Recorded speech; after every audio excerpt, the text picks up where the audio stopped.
경전을 결집을 하면서 말로만 결집을 한 게, 그때는 문자도 없었고 뭐 그 종이 같은 것도 없었고 펜도 없었고 이렇다고 얘기를 하는데, 그것은 잘못 알려진 겁니다. 문자는 비록 본래 산스크리트의 데바나가리가 완전히 확립된 것은 무려 11세기입니다. 11세기. 그렇지만 부처님 시대에는 브라흐미 문자의 전신이 될 만한 게 있었고, 각 부족마다 자기들의 문자가 있었거든요. 있었고, 그리고 종이류는 이런 일반적인 우리가 알고 있는 종이는 아니지만은 잎을 말려가지고 하는 그런 종이 대용할 수 있는 게 이미 발명이 되어 있었고요. 그리고 펜 같은 거는 물론 뭐 볼펜 같은 건 없었겠죠. 그렇지만은 끌 같은 걸로 그 잎을 이렇게 파서 하는 그런 거는 다 있었습니다. 그렇지만은 금방 제가 말씀드렸듯이 절대 존재의 어떤 가르침을, 절대 존재는 지혜로운 존재지 않습니까? 이제 지혜에 대해서는 그 감이 잡히시죠, 그죠? 100% 정보를 갖고 있어서 틀리는 말이 없는 그런 정보를 줬는데, 듣는 사람부터가 뭐 최고 높다 그러더라도 99%의 정보만 갖고 있지 1%는 아직까지 살짝 덮여진 그런 상태, 산자 상태란 말입니다. 그래서 거기다가 그런 상태에 내 주관까지 내세워버리면은 정보력이 뚝뚝뚝 떨어져 버립니다. 그래서 내가 정보력 갖고 있는 그 상태에서 진짜 그대로 전달해 주기 위해서 수동태 문장, 그리고 나의 귀에 들려졌다, 이렇게 이제 쓰는 것이라고 그렇게 보시면 될 것 같습니다. 물론 불교에 들어와서는 부처님에 대한 존경심에서 도 그런 표현을 썼지만은요. 그래서 여시함은 이와 같이 나에 들려졌다. 한때 부처님께서 시라바스티국 기원정사에서 1250명의 대비구들, 큰 비구들, 이미 수행이 된 비구들과 함께 이제 공양을 나가셨다가, 탁발을 나가셨다가 들어오셔가지고 공양을 드시고 그 자리에 앉아서 법문을 시작하게 된 게 일본의 내용이란 말입니다. 그 가운데서 이제 한두 가지 짚고 넘어갈 만한 게 왜 1250인이냐. 그래서 경전에는 여기에 대해서 상세하게 설명이 되어 있습니다. 제일 처음 부처님께서 그 부다가야에서 성불을 하시고 나서 첫 번째 설법을 하신 게 그게 녹야원에서 오비구한테 설법을 하셨다고 그러지 않습니까? 열애철설법이라고 그럽니다. 그래서 그 오비구부터, 근데 솔직히 있는 그대로 좀 망상을 피워서 유출해서 말씀을 드리면은, 부처님께서 부다가에서 성불하시고 그 먼 바라나시 근처에 있는 녹야원까지 갈 때까지 입을 묵언하고 가셨겠습니까? 그런 의미로 따진다면은 첫 번째로 먹혀든 설법이라고 그렇게 보시면 될 것 같습니다.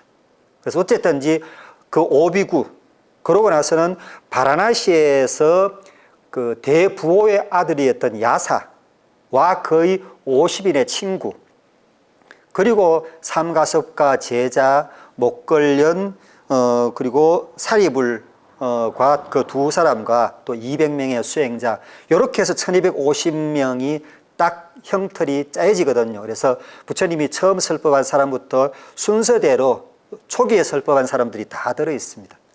그런데 실은 중간에 빠진 30명이 있어요. 언제 빠졌냐고 그러면은, 바라나시에서 야사와 그 친구들을 한테 설법을 해서 제자로 만들고 삼가섭이 있는 저쪽 그 부다가야 약간 위쪽입니다. 그래서 부다가야에서 성불하시고 이쪽으로 들어오셨다가 30명의 젊은이들을 만납니다. 그 얘기는 아마 많이 또 이 책 같은 데서 보셨을 겁니다. 그 30인의 젊은이들을 만나가지고, 이 30인의 젊은이들이 부부 동반해서 야외에 놀러 왔는데 뭐 무엇 때문에 그 보석을 잃어버려가지고 막 정신없이 그 사람들이 다 흩어져가지고 보석을 찾고 있다가 부처님을 마주칩니다. 그래서 부처님께서 불러 모읍니다. 너희들이 지금 생각해봐라. 보석 찾는 게 바쁘냐? 너희들 너 자신 찾는 게 바쁘냐? 그래서 인도식으로 말하자면 그럴 거라요.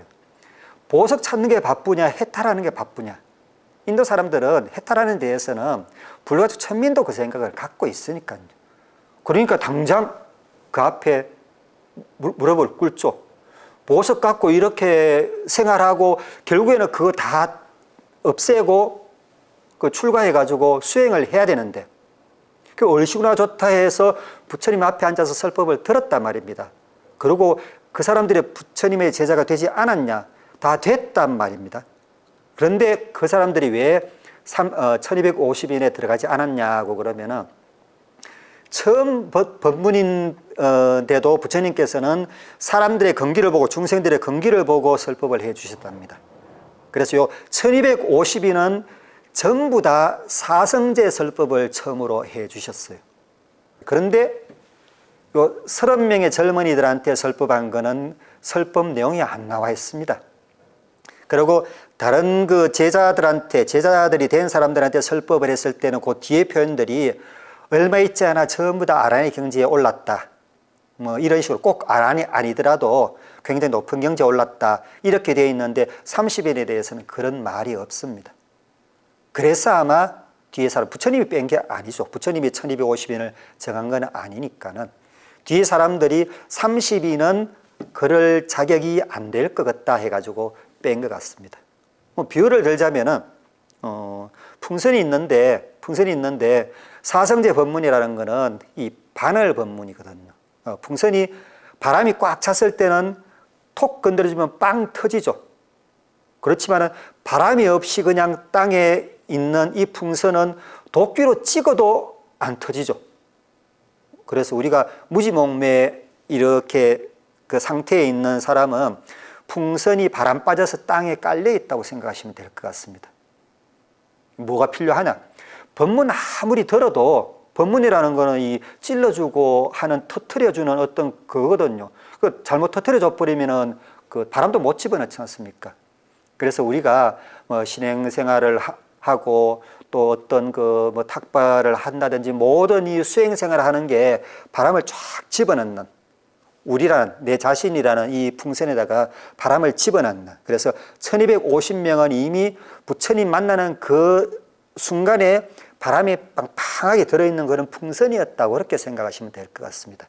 그래서 부처님이 한 말씀만 해주니까 다 이제 아라한의 경지에 올랐기 때문에 1250인이라 할 때는 그 30인을 빼고서 이렇게 해둡니다. 그래서 우리가 이 오늘 뭐 금강경도 제가 이렇게 말씀을 드리지만은 금강경 내용만 알면은 성불할 수 있지 않습니까? 그 말은 바늘침 한 번만 맞으면은 이 풍선 터질 수 있습니다. 그러면 그 풍선에 바람이 들었냐 안 들었냐는 각자 다 판단하시면 됩니다. 판단 못 하시면은 옆에 사람한테 물어보세요. 그러면 조금 더 잘하는 사람은 알려줄 겁니다. 너는 풍선이 아니고 그냥 고무장판일 뿐이야. 이런 식으로. 그래서 이제 그거를 계속 하는 게 우리가 선행을 하고 악행을 멈추고 선행을 하고 또 공부할 수 있는 어떤 체력을 다지고 뭐 심지어 인도 사람들 같은 경우 요가도 이렇게 배우고 단련하고 그러지 않습니까? 그러고 나서 이제 부처님의 법문을 듣기 시작을 하는 거죠. 그래서 앞에 단계도 반드시 필요하다는 것을 1250인이라는 이 말이 또 일러주는 것 같습니다. 그래서 1250인들이 전부 다 비구라고 되어 있죠. 처음에는 비구니 여인성불을 여인성불이 아니고 여인은 성불할 수 없다라는 그런 개념은 실은 불교에서는 없습니다. 그래서 여인은 해탈할 수 없다라는 것은 브라만교 교리거든요. 브라만교 교리. 왜? 해탈의 인자인 아트마는 남자한테만 들어있다고 그럽니다. 불가주 천민은 없고 그 위에 세 단계 계급인데 그 중에서도 남자한테만 있고 여자한테는 없다고 되어 있습니다. 그래서 이제 불교에서도 인도 관습이 그러니까는 여자들을 출가자로 받아들이지 않았다가 부처님이 안 한다가 하도 이 부탁을 드리니까는 당신의 양모를 받아들인 게 최초의 비군이죠. 그래서 지금 생각하면 아이고 뭐 그럴 수도 있지. 당신을 이렇게 보살펴 준 분이니까는 좀 반대 무릅쓰고 그렇게 해주는 것도 괜찮겠지 싶지만은 그때 사회 환경을 생각하면 그게 엄청난 사회 변혁 중에 한 가지입니다. 사회 통념을 확 뒤엎는 것. 처음에 부처님이 뭐로 뒤엎었습니까? 아뜨만이 없다는 걸로 확 뒤엎었죠. 그래서 설득을 시켜놨죠. 그런데 충격이 가시기도 전에 그 통념을 또 확 뒤엎는 게 비군이 출가입니다. 그래서 부처님이 굉장히 고심하면서 여인의 남녀 평등이 아니라는 걸 말씀드리는 게 아니고 그때 통념이 이제 그랬다는 거죠. 그래서 요 1250인은 전부 다 비구밖에 없습니다. 비구라 그러면은 한문으로는 걸사죠. 거린 걸자, 선비사자. 그래서 비구라는 거는 그냥 빌어먹다라는 빅스, 빌어먹다라는 빅스, 요 말에서 온 빌어먹는 사람, 이 말 그대로 거지죠. 비구라는 그 단어, 일반 보통 명사로도 그 쓰거든요. 그런데 걸사는 번역으로서 멋지지 않습니까?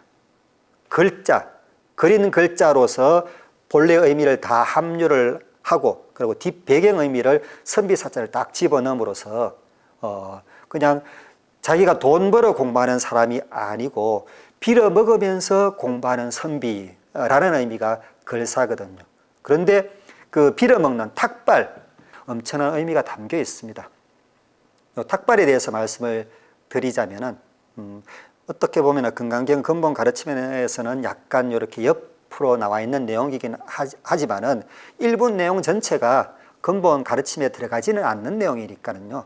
탁발의 내용에서 말씀을 드리자면은 브라만에는 그 불교에는 스님이라는 수행자가 있듯이 브라만에는 그 브라만교에는 브라만이라는 수행자가 있거든요. 옛날 한문식으로는 바라문입니다. 바라문교 바라문이라고 그러죠.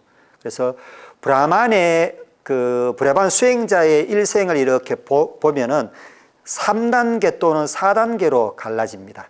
제일 첫 번째 단계가 뭐냐고 그러면은 이제 어느 정도 철이 들어서 공부를 할 수 있게 되었다 싶을 때 나이는 약간씩 틀립니다. 브라만은 8살 때부터거든요. 12년 동안 선생 집에 가서 선생하고 1대1로 딱 붙어서 공부를 합니다. 12년 동안. 요게 학생기입니다. 첫 번째 단계. 학생기. 그 다음에 학생기 끝마치고 집으로 돌아와서는 성인식을 하고, 이제 성인이 됐으니까는 성인식을 하고, 장가를 들고, 그래서 가업을 물려받습니다. 가업을 물려받아서 내가 다 가업을 물려받아서 혼자 할 수 있을 때쯤에는 부친은 나처럼 학생기, 가주기 지나가고 있겠죠. 가주기를 끝난 상태니까요. 나한테 부친이 아들한테 가업을 다 물려주는 단계가 아들은 가업을 넘겨받는 단계지만은 부친 입장으로 봐서는 가주기를 마치는 단계입니다. 그러면 가주기를 마치면은 모든 것을 다 내려놓고 숲속으로 들어갑니다. 이것을 이제 출가라고 합니다.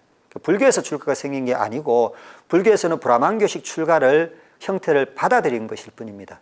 부처님도 출가를 하셨고 그건 우리가 익히 잘 알고 있지 않습니까?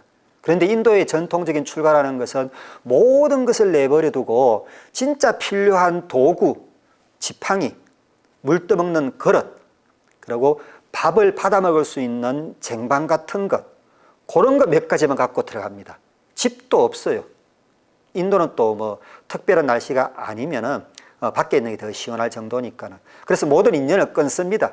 그래서 내가 어떤 집안의 부잣집 집안에서 잘 이끌고 그 지역을 잘 다스리고 했으니까는 나한테 다 알아서 안 그러면 우리 집에서 밥 갖다 주겠지 그런 게 아니고 여기 있는 사람이나 출가하는 사람이나 완전히 인연을 끊는다고 생각합니다. 이게 이제 불교에서 출가하면서 인연을 끊는다는 생각하고 똑같거든요.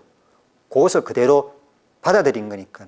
그래서 공양을 주는 사람도 그 줄 수 있는 대상이 뭔가 그러면은 수행자가 누가 어떤 지역에 와 있다고 그러면은 그 지역에서 갖다 줄 수 있는 사람이 대충 서로 묵시적인 순번을 정해서 갖다 주는 겁니다. 막 이렇게 뷔페식으로 갖다 주는 게 아니고 짜파티 한 장, 전병 있죠. 전병 한 하루 먹을 한 2장 정도. 그리고 누렇게 생긴 거 이상하게 생긴 카레에다가 어떨 때는 좀 넣어가지고 이렇게 끓여가지고 그거 딱 한 번, 하루에 한 번, 일종식이죠. 하루에 한 번 그대로 갖다 주면은 수행하는 사람은 가만히 앉아 있다가 갖다 주면 먹고 안 갖다 주면요 굶습니다. 그래서 우리 지역에 우리 지역에 있는 숲속에 수행자가 들어왔다고 그러면은 사람들이 전부 다 긴장을 합니다. 긴장을 해가지고 진짜 수행자인지 아닌지 알아봐서 진짜 수행자라 그러면은 인도 전례상 갖다 주게 되어 있습니다. 그래서 이제 이게 그 학생기, 가주기, 살림기입니다. 요 세 단계가 이제 그 원래 브라만의 3단계입니다. 그런데 불교 영향으로 네 번째 단계가 생긴 거는 뭐냐고 그러면 옛날에도 없지는 않았지만 네 번째 단계는 이제 공부가 어느 정도 됐다. 내 금생에는 공부를 더 못하겠다 싶으면 다시 속세로 돌아와서 자기 집으로 가는 게 아니고 사회의 스승이 됩니다. 이 집 저 집 다니면서 사람들 고빈 들어주고 어떤 브라만의 어떤 가르침도 이렇게 전달해주고 하는 사회의 스승 역할을 하는 그런 게 이제 유랑기라 그러거든요. 유랑기라 그러는데 그것까지 합치면은 네 번째 단계인데 그런데 이 다 단계를 거치지 않고 월반을 해버린다든지 안 그러면은 저 길가에 있는 불가족 천민이 숲속에 앉아가지고 나 수행자니까는 공양 바쳐 누가 갖다 바치겠습니까? 안 갖다 바칩니다.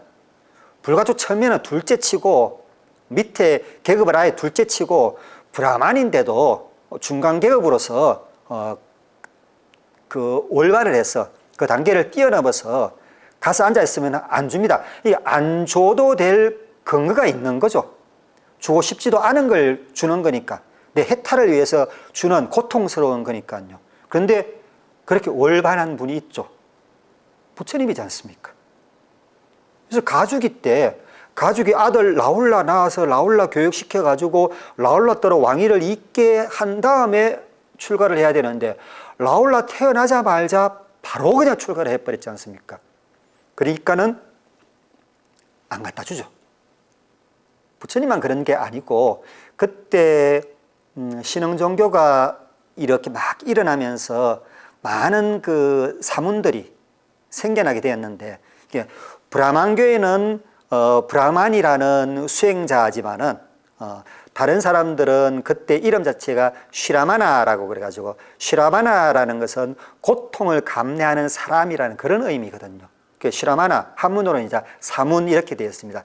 비구라는 명칭은 그 뒤에 부처님이 이제 이렇게 만드신 거고 쉬라마나가 왜 쉬라마나냐 그러면은 금방 제가 쭉 설명드린 것처럼 숲에 가 있는데 공양을 안 갖다 줘요.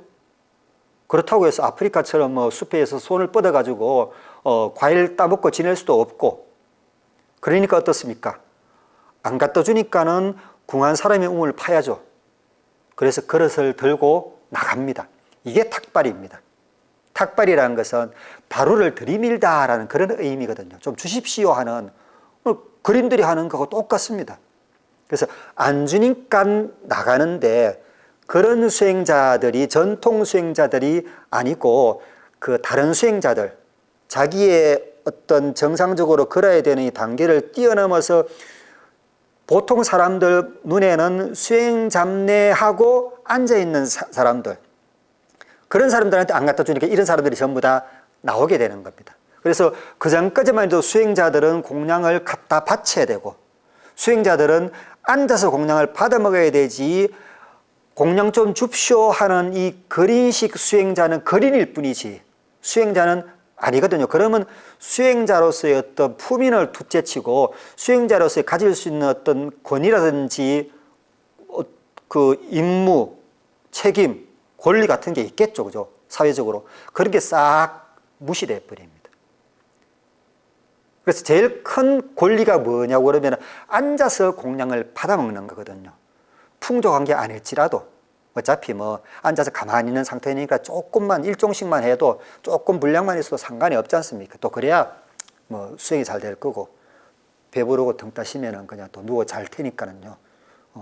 그러니까는 그렇게 못하고 바루를 들고 나간다는 거는 엄청난 고통입니다. 그래서 그 고통을 감내하는 사람들이라 해서 저 사람들은 수행자로서의 그 지킬 것도 못 지키는 그런 사람들이다 해서 이제 붙여진 이름이 사문입니다. 그래서 이게 이제 탁발이고, 그렇게 탁발해 먹는 사람, 탁발해 먹으면서 공부를 한다고 그래서 빌어먹는 선비, 이 비구라고 그럽니다. 비구. 그런데 이제 성단이 그 부처님께서 많이 포교를 하고 많은 사람들이 불자로서 귀의를 해서 많은 사람들이 불교 쪽으로, 성단 쪽으로, 성가 쪽으로 이렇게 공양을 올 거지 않습니까? 다른 브라만 그 수행자들처럼 더 많이 오겠죠. 더 많이 와서 공양을 해도 그러면은 이제 탁발을 안 나가도 됐죠. 탁발 안 나가고 가만히 앉아가지고 이렇게 공양을 받아 드셨으면 됐는데, 그런데 부처님께서 탁발하라는 이 법식을 바꾸지를 않으셨습니다. 그 이유는 이제 우리 몇 가지 유추해 볼 수가 있는데, 가장 큰 거는 무엇보다도 탁발하는 그 자체는, 탁발을 하려면 어떻습니까? 수행자로서 공양을 받아먹는 거는 옆에서 공양 갖다 줘도 그냥 그 옆에 거들떠 보지도 안 하고 본래 못 거들떠 본답니다. 밥 준다고 옆에서 아이고 고맙습니다 못 한답니다. 그냥 가만히 앉아있으면 살못이 와가지고 입구나 옆에다 이렇게 딱 놓고만 그냥 간다 그러거든요. 그래서 나는 그 수행자임내 하는 거죠. 일종의 나쁘게 본다면은. 그런데 탁발을 그 바로를 들고 나가서 탁발 한다는 거는 일단은 말은 안 하더라도 내 온 신호는 주장자 같은 걸로 퉁퉁 치더라도 밥 달라고도 안 그러고 가만히 있다가 한 얼마 정도 있다가 밥 안 주면 그냥 또 다음 집 가고 7집까지 다 돌았는데도 먹을 게 부족하다. 그래도 그냥 돌아오죠. 그러다 보면 어떻습니까? 막 이렇게 막 어깨에 힘 딱 주고 막 눈에 힘 들어간 채로 야, 밥 줘! 그러면 밥 안 주겠죠. 그러니까 하심. 아이고, 이렇게 힘들어서 농사 짓고, 돈 벌어서 쌀 사서 밥 지은 이 공약물을 직접 드셔야 되는데 드시지 않고 제가 공부한다니까 이렇게 주니까는 고맙습니다. 이거 받아서 열심히 공부하겠습니다. 이게 이제 수행자로서의 하심이거든요. 그래서 그 하심시킬 수 있다는 게 굉장히 큰, 부처님이 그래 보셨겠죠.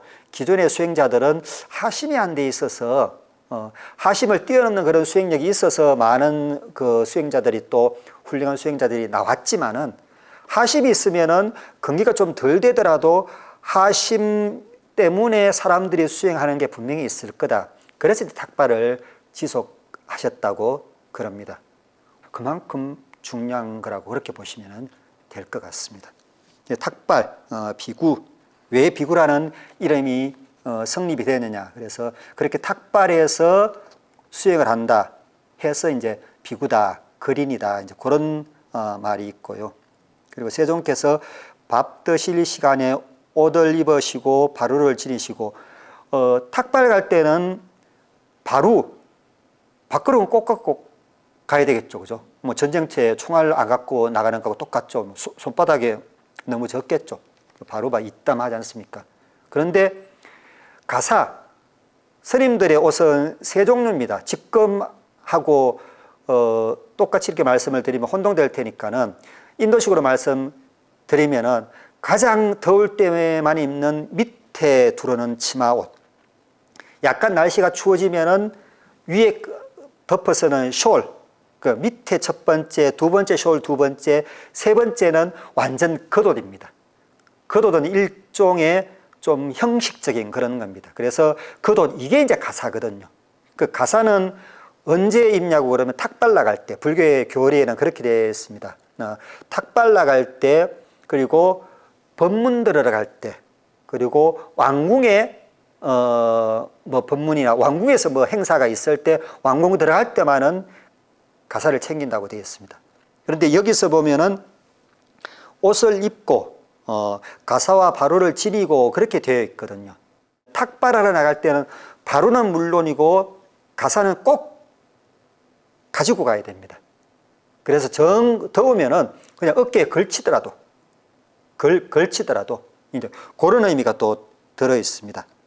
그래서 사회성으로 들어가서 밥을 비신 다음에 그 기원정사로 돌아오는 길 중간에 드셨는지 기원정사 안에 들어와서 드셨는지는 시기에 따라 또 의견에 따라 약간씩 틀려지는데 인도 전통에 의하자면은 사원의 안에 들어와서 드신 게 아니고 들어오시는 중간에 한적한 곳에 지나가는 사람이 못 보게 이렇게 가린다든지 안 그러면은 궁別진데 모여가지고 남이 보지 않도록 해서 조용하게 공양을 드셨답니다. 왜? 먹거리가 부족했기 때문에 농사를 짓지 않는 수행자가 개걸스럽게 먹는 것, 맛있게 먹는 것을 일반 백성들이 본다면은 약간 분심이 날 거지 않습니까? 그런 중생심이 화길에 일어날 거지 않습니까? 이제 그런 것 방지하기 위해서. 그래서 그걸 이제 불교 그 이전에 인도의 관습이니까요. 이 부자들이 야외 행사를 할 때는 꼭 이 가림막을 칩니다. 가림막을 치면 그 더운데 덥고 먼지 날려가지고 먼지가 관에만 빽빽 도는데도 꼭 가림막을 칩니다. 그런 것도 똑같다고 보시면 됩니다. 다른 사람이 호화스럽다든지 뭐 맛있는 거라든지 그런 것을 그런데 이렇게 참여하지 못하는 사람들이 봐서 어떤 욕심을 내게 하는 마음을 단절시켜주기 위해서 그런 걸 가린다고 그러거든요. 그런 의미로서 궁벽진대에서 먹고서 이 경계 안에는 음식물을 갖고 들어오지 않다가 또 나중에 이제 아침 사미들 때문에 아침죽을 만들어서 아침죽은 이제 탁발한 데서 남기는 거니까는 그렇게 하다 보면은 경계 안에 또 식당 같은 게 생기고 식당이 경상도 말로 정지죠. 정지가 불교식 식당 표현이라고 그렇게 보시면 됩니다. 그렇게 밥을 비셔서 들어오셔가지고 차례대로 다 밥을 드시고 바로 올려놓을 때 올려놓고 그리고 부처님께서는 발을 씻으시는데 발 씻는 것도 이제 어떤 사람들은 요것에 대해서 말을 해놓는데 단지 맨발로 본래 탁발은 맨발로 가거든요. 그래서 지금도 남방에서 스님들 쭉 길을 서서 탁발을 나가실 때 보면 맨발로 갑니다. 그래서 스님들 탁발 나오시는 길은 꼭 보면은 그 유리조각 같은 게 없는지 치우는 사람이 꼭 있습니다. 맨발로 갔다 오니까는 뭐 제자들도 그렇고 부처님도 발을 씻는 것이기도 하지만은 인도 전통에서는 정수리가 가장 고귀한 데고 발바닥이 가장 미천한 데거든요. 그래서 발바닥 모든 것을 이렇게 끌어내려서 발바닥 쪽으로 끌어내려서 번뇌라든지 끌어내려서 딱 이 씻어버리는 것. 요게 이제 발 씻는 형식으로 이렇게 남아 있습니다. 모든 번뇌를 몸 안에 있는 모든 번뇌를 이렇게 깨끗하게 정제하는 것. 그래서 단지 진짜 발 씻는 위생을 위해서 발 씻는 그런 의미도 없잖아 있지만은 그런 의미보다는 정신적으로 우리가 밖에 나갔다 들어와서 법문 시작할 때니까는 좀 안정 취하고 이렇게 앉아 있는 그런 거하고 똑같다고 그렇게 보시면 될 것 같습니다. 그래서 부처님께서는 당신이 직접 이렇게 발을 씻으신 다음에 자리에 앉으셨다고 그렇게 되어 있는데 간단하게는 지금 구마라접 스님 번역에는 부자이좌라고 되어 있습니다. 부자이좌 자리를 펴고 앉으셨다.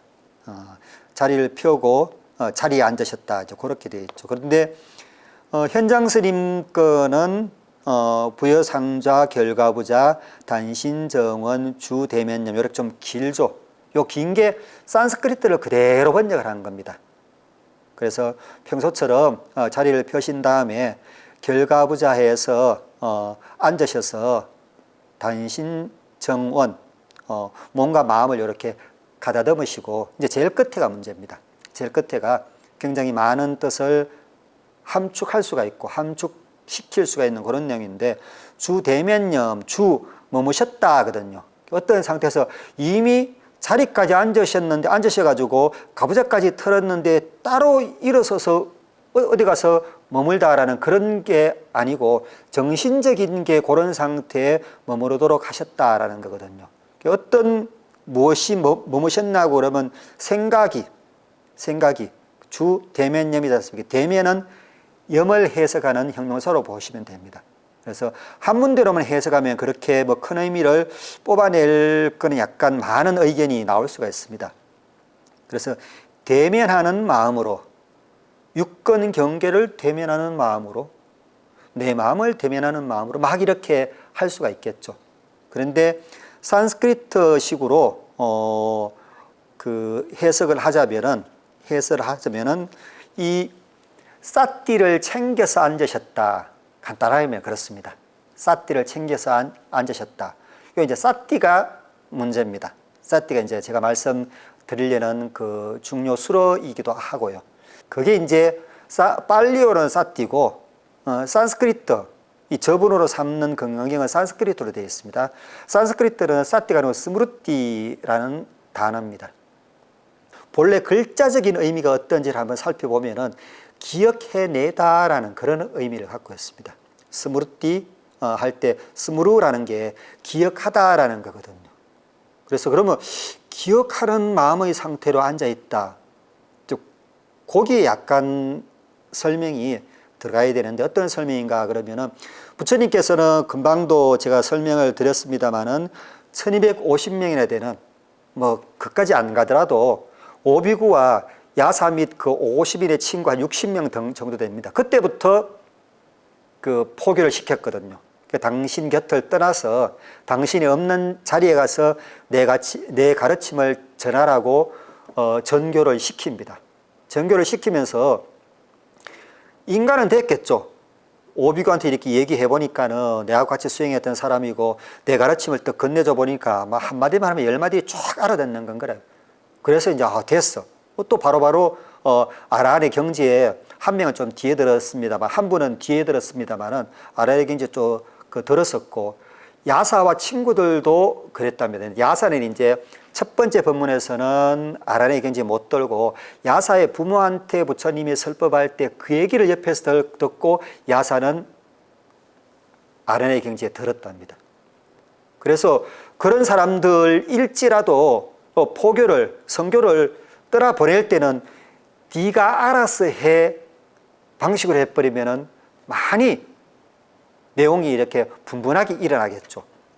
만약에 한 30년이라든지 최소한 10년, 30년 부처님하고 같이 살았다 하고 그러면 부처님 밑에서 계속 공부했다고 그러면 말 안 해도 그냥 알겠지만은 그러더라도 또 자기 근기에 따라서 설법 내용이 달라질 거지 않습니까? 그래서 부처님이 쓴 방식이 어떤 방식인가 하면은 가르침을 설법을 해요. 설법을. 법문을 하시는 거죠. 가르침을 쭉 펼쳐놓고서는 가르침이 끝나고 나서는 그 가르침의 요약집을 당신이 직접 혹은 상수 제자를 시켜서 정리를 하게 합니다. 그게 니까야입니다. 니까야 전체가 그렇지는 않지만 상당 부분이 니까야가 그런 부분들입니다. 그래서 3시간짜리 법문을 듣고서 법문을 들은 사람은 그 내용을 어느 정도는 기억을 하고 있겠죠. 그런데 이 상태에서 100% 이해를 했다 그러더라도 멀리 가서 1년 후에 법문을 하려고 그러면은 기억이 가물가물하죠. 원래 내용은 그대로 일러줄 수 있다고 그러더라도 표현 같은 게. 그렇지만은 그 표현을 또 다른 사람이 오해를 할 수가 있지 않습니까? 그래서 3시간 법문을 하고서 짤막한 그 말이 경전이지 요약집을 이렇게 요약을 해가지고 말로 다 요약하는 거죠. 그때 글로 쓰는 게 아니니까요. 말로 요약을 해가지고 그것을 외우게 합니다. 그래서 어떤 사람이 내가 성교를 포교를 보낼 내 제자들을 인가하는 것은 내 법문을 다 듣고 그 법문에 대한 요약집을 다 외우고 그리고 법문을 시켜가서 들어봤을 때 내용이 다 전달이 되는 그런 사람들을 오케이 하는 겁니다. 그래서 그런 사람들이 이제 성교를 나서게 되는 거고요. 그러니까 그렇게 외운 상태에서 기억할 거는 기억하고 외울 거는 외운 상태에서 만약에 서울에 있다가 저 목포에 갔다고 칩시다. 목포에 갔는데 본래 있던 그 종교 집단 사람들이 쫙 이렇게 몰려와가지고 뭘 한다. 그러면 이 문제에 대해서 막 그 논쟁을 하고자 한다고 그러면 그 문제에 대해서는 저 사람들을 굴복시켜야 되는데 어떻게 굴복시킬까 이제 방법을 생각해내야 되겠죠. 그래서 부처님 방식으로 공부를 안 한 사람 같으면 단지 내가 익힌 방식을 잘 대충 이렇게 조합해가지고 그 방법을 썼겠지만은 부처님은 그 방법까지 가르쳐 줬거든요. 그래서 그 단계에서는 그 다음 단계 뭘 하냐고 그러면은 부처님의 가르침을 기억해내는 겁니다. 요게 사띠입니다. 부처님의 가르침을 기억해내서 부처님의 가르침을 쭉 이렇게 살펴보는 겁니다. 아, 부처님께서는 이렇게, 이럴 때는 이렇게 하고 또 이럴 때는 이런 문제가 생기면 이런 걸로서 번뇌를 없애고 쭉 가르쳐 주셨으니까는 그런 걸 쭉 이렇게 훑다 보면은 지금 내가 맞닥뜨린 케이스하고 사회적인 문제라든지 그런 법문해야 되는 거하고 맞는 게 있겠죠. 맞는 게 있으면은 그 법문을 그대로 인용해 가지고 처음 법문할 때는 그냥 얘기부터 시작하는 게 아니고 부처님이 일러 주셔 가지고 기억하라는 그 개송을 읊습니다. 뭐 어쩌고 저쩌고 어쩌고 저쩌고 그런 방식이 아직까지 한국에 남아 있죠. 중부권 불교에는 안 남아 있는데 남부권 불교에는 남아 있습니다. 물론 이제 산스크리트로 안 하고 한문으로 하지만은 큰 스님 올라와서 막 퉁 한번 치고 알아듣지도 못하는 발음이라도 좀 정확하게 하시면 괜찮은데 한문인데다가 발음도 이상하게 또 음조까지 넣어가지고 그렇게 하고서 또 서로 뭐 호응하면서 나무아미타불 한번 하고 법문을 하시지 않습니까? 이 방식이 부처님 때 썼던 방식이라고 추정이 됩니다. 어쨌든 그렇게 한다는 것 자체가 200년 전부터 생긴 게 아니고 부처님 때부터 부처님 시기가 아니고 부처님 살아 계실 때부터 부처님이 첫 번째 제자 포교, 선교하러 나가라고 할 때부터 그 방식을 썼다고 해도 그렇게 틀린 말이 아니라는 거예요. 이게 이제 사띠거든요. 사띠. 그 중에서 전체가 사띠가 아니고 그 중에서 가장 중요한 거 부처님의 가르침을 이렇게 기억해 내는 것. 그러면은 지금 설법할 그런 시간이 아닌 때는 뭡니까? 공부해야 되겠죠. 공부할 것 같으면 그때 책 있습니까? 없죠. 그러면은 뭡니까? 부처님의 법문을 기억해 내는 거죠. 부처님의 법문을 기억해 내 가지고 쭉 법문하신 그 음성을 기억하는 게 아니고 그 경전 내용을 기억해 내는 겁니다. 기억해 내면은 그것을 되뇌어서 내 입으로 되뇌이는데 그 귀로 들으면서 부처님이 말씀하신 것을 같이 해가지고 내가 새로 이제 듣는 것처럼. 그래서 수행도 사띠가 되는 겁니다. 그래 남방의 수행에서 사띠가 수행의 전부라고도 말을 할 수가 있다는 게 바로 이런 의미로서의 사띠도 그렇게 맥락이 닿기 때문입니다. 그런데 단지 사띠라는 말이 단어의 의미처럼 기억해내다라는 다른 사람한테 설법하기 위해서 내용을 기억해내서 기억해내는 것, 혼자 공부하기 위해서 기억해내는 것, 그런 것만 끝쳤느냐? 그렇지가 않고요.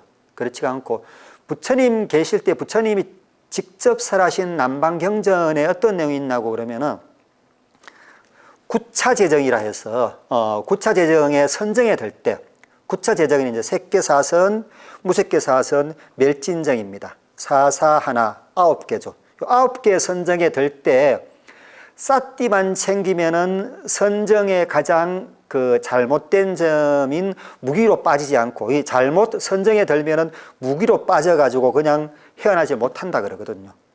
뭐 저는 직접 해본 경험은 없어서 아직 그 단계까지는 안 가서 들은 풍월입니다만은 그렇기 때문에 사띠만 챙기면은 구차 재정에 들어서도 그 선정에서 마음대로 들어갔다 나왔다 할 수 있는 힘이 바로 사띠라는 힘이다라고 말씀하신 게 부처님의 직설 가운데 나와 있습니다. 구차 재정이라는 것은 일종의 깊은 동굴이죠. 그 선정의 상태라는 것은. 그러니까 지혜를 가진 사람은 그게 밝은 광야지만은 지혜를 갖지 못한 사람한테는 깊은 동굴이거든요. 근데 지혜는 처음부터 갖지 못한다 그래서 산야를 가질 수밖에 없고 점차 지혜 쪽으로 가야 된다고 말씀을 드렸습니다. 그래서 처음 구차 재정 들어가서는 그 캄캄한 그 상태에서 안 되겠다 싶어 빠져나오려고 그러면은 흡사 그 호랑이 굴에 들어가는 거하고 똑같다고 그렇게 보시면 될 것 같습니다.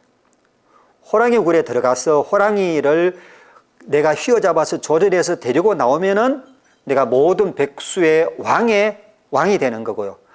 그러지 못하면은 잡아먹히거든요. 그 구체적인 선정 상태가 뭐 심지어는 그렇다고도 이렇게 비유할 수 있을 정도로. 그런데 그런 호랑이 굴에 들어갈 때 우리 어떤 교훈을 씁니까? 호랑이 굴에 들어가도 정신만 차리면은 살아남는다고 그렇게 얘기를 하지 않습니까? 그래서 구차 재정에 들어가도 쌌띠만 챙기면은 빠져나올 수 있다. 이 말하고 똑같습니다. 그래서 쌌띠를 챙기는, 쌌띠 말고 쌌띠를 챙긴다는 것은 정신 차림, 정신 챙김, 이렇게 보시면 또 될 것 같고요. 그리고 지금 제가 여러분들한테 지금 동시간에는 있지도 않은 여러분들한테, 미래 여러분들한테 막 얘기를 하지 않습니까? 그래서 정신없이 얘기를 할 수도 있고, 정신을 챙겨서 얘기할 수도 있고, 이 두 가지로 갈라서 생각해 볼 수가 있습니다. 자, 제가 이렇게 대면 강의가 아니고 비대면 강의는 제 기획에 처음입니다. 그래서 오늘 많이 처음에는 초창기에는 많이 헤맸거든요. 그때는 정신을 못 차리고 했습니다. 정신없이 했습니다. 정신없이 했는데 시간이 조금 지나도 보니까는 그래도 앞에 사람이 있다고 생각하고 뭐 이래 해보니까는 정신이 차려지거든요. 그러면은 정신을 차리고 강의를 하는 것하고 정신을 차리지 못하고 정신없이 강의를 하는 거하고 어떤 차이가 있냐고 그러면은, 강의를 하기 위해서 제가 준비를 덜 해왔으면은 그거는 뭐 별 문제가 안 됩니다. 강의 해봤자 그놈이니까요. 그런데 준비를 많이 했다고 칩시다. 준비를 많이 했다고 치면은 준비 많이 한 것을 갖고 와서 내가 처음 오는 자리고, 안 그러면 진짜 막 위에 높은 사람도 있고 내한테 부담스러운 사람도 있고 해가지고 제가 정신없이 강의를 했다면 어떤 그 상태인가 그러면은 공부한 만큼, 공부된 만큼, 내가 숙달시켜서 준비한 만큼만 쏟고서 끝납니다. 그러면은 그 강의 자체는 뭐 별 문제가 없겠죠. 잘 됐겠죠. 말도 그냥 있는 내용 그대로 이렇게 전달이 되는 거니까요. 그런데 저같이 강사 입장에 있는 사람 같은 경우에는 뭐가 필요하냐 그러면은, 왜 자꾸 강의를 하려는 욕심을 내냐고 그러면은, 혼자 공부하는 것하고 같이 공부하는 것하고 얻을 수 있는 단계가 틀리거든요. 얻을 수 있는 종류가 틀립니다. 그것도 심지어 금강경에 나와 있습니다. 그것도 뒤에 말씀을 드리겠습니다. 그래서 정신을 차려서 이 강의를 한다는 말은 뭔가 그러면은, 앞에 지금 한 10분 정도가 이렇게, 뭐 10분은 적고 한 100분 정도가 이렇게 있다고 칩시다. 그러면 제 강의를 듣고 눈빛이 반짝반짝해서 있다고 치면은, 제가 강의를 하면서 강의하는데 공부 준비했던 내용을 던지면은 반응을 보일 거지 않습니까? 그 반응에 따라서 강의 내용이 달라집니다.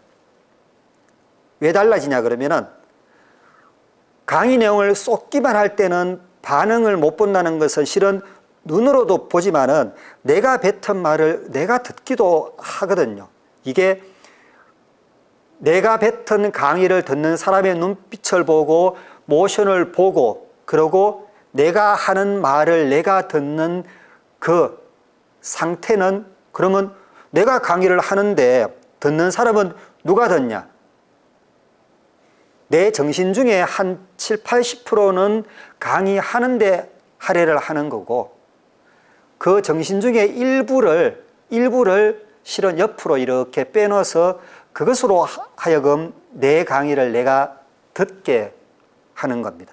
그렇게 하려면 이제 강의하는 그런 게 좀 많이 연륜이 쌓이고 숙달이 돼야 되겠죠. 그러면은 강의하면서 하는 내용이 막 달라지는 겁니다. 그래서 혼자 공부할 때는 도저히 안 풀리던 문제가 강의할 때 풀리는 경우가 심심찮게 많습니다. 그렇게 정신 차려야 하는 것, 쌌띠를 챙겨서 하는 거거든요. 쌌띠를. 그래서 앞에 100분이 계시면 실은 이 강의를 듣는 사람의 숫자는 101명이 됩니다. 그리고 아무리 뛰어난 사람이 앞에 앉아가지고 내 강의를 듣더라도 그 101명 중에, 나를 포함해서 101명 중에 그 강의를 가장 가치 있게 똑바로 듣는 사람, 그 강의에서 가장 많은 것을 갖고 가는 사람은 쌌띠를 챙겨서 자기 강의를 자기가 낱낱이 듣는 강사입니다. 그런 분야에서도 쌌띠라는 것을 우리가 생각해 볼 수가 있습니다. 심지어는 막 얘기를 하다가 뭐 강의든지 안 그러면 이런 거를 이제 일반 생활에서도 느껴보셨을 겁니다. 막 얘기를 하다가 내 얘기를 내가 들으면서 오늘은 이거는 없었던 얘기인데 거짓말인데 내가 하게 되는구나. 이 말 나중에 탄로하면 어떡하지? 그렇게 느끼실 때 있죠. 그런 것도 살짝은 쌌띠가 챙겨진 상태에서 내 말을 듣는 거거든요. 그래서 쌌띠가 챙겨져서 말을 할 수 있는, 강의를 할 수 있는, 경전을 설할 수 있는 사람은 강의를 하면서 내 강의를 조절해 나갈 수가 있습니다. 내가 지금은 많은 사람들이 막 좋아하고 간혹가다 박수도 치고 막 뒤에서는 막 선임 막 잘한다고 막 이래서 하니까 내가 도심이 쭉 일어나가지고 막 들떠가지고 강의 내용이 약간 흩어질 때가 있습니다.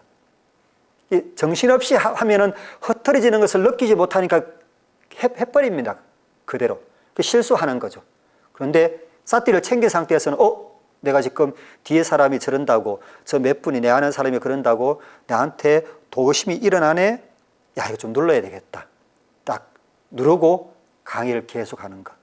그래서 그만큼 쌌띠는 24시간 챙겨야 되는 것. 내 생각을 챙기는 것은 마음 챙기는 거죠. 마음 챙기는 것. 더 정확하게 말씀드리면은 생각 챙기는 겁니다. 생각 챙기는 것은 늘 해야 되는 것. 그래서 24시간 해야 되는 거니까는 그것을 수행자한테는 수행이라고 그러는 거죠. 그래서 1분, 이 법회인유분에서 쭉 지금까지 제목부터 시작해서 몇 가지를 말씀을 드렸었는데, 요 끝에 비록 구마라잡 스님은 요것을 빠뜨려 놓으셨는지, 안 그러면 구마라잡 스님이 암송하고 계시는 산스크리트 원전이 그렇게 되었는지는 알지 못하지만은 구마라잡 스님 한문 원전에는 그 부분이 없습니다. 없는데 현장 스님도 이제 그런 면에서 불만을 느끼셨겠죠. 현장 스님이 본 다른 판본에는 쌌띠라는 게 있는데, 스무리떼라는 게 있는데 대면념이 그렇게 중요한데 왜 그것을 번역해 놓지 않으셨을까? 그래서 인도까지 갔다가 오셨지 않습니까? 그래서 이제 성립된 현장 스님의 번역본이나 안 그러면 현장 스님의 번역본에 근간이 된 산스크리트를 보면은 스무르띠라는 게 첫 번째 1분의 가장 뒷부분에 나옵니다. 그런데 이제 그런 점을 보고 제가 그렇게 쌌띠를 강조했다는 것을 또 빌미로서 이렇게 말씀하시는 분들도 있을 수 있겠죠. 야, 그러면은 금강경에서 진짜 중요한 거는 1분에서 다 끝난다.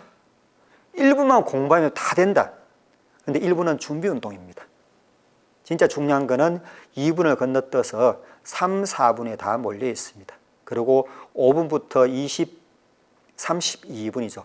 32분까지는 그의 보완적인 성격인 것이고, 그래서 오늘은 중요한 쌌띠가 들어있고 탁발, 그리고 언제라도 명료한 그 정의를 간직하고 계시면 좋다 싶은 그 반야, 이런 게 들어있는 1분의 내용을 오늘 말씀을 드렸습니다.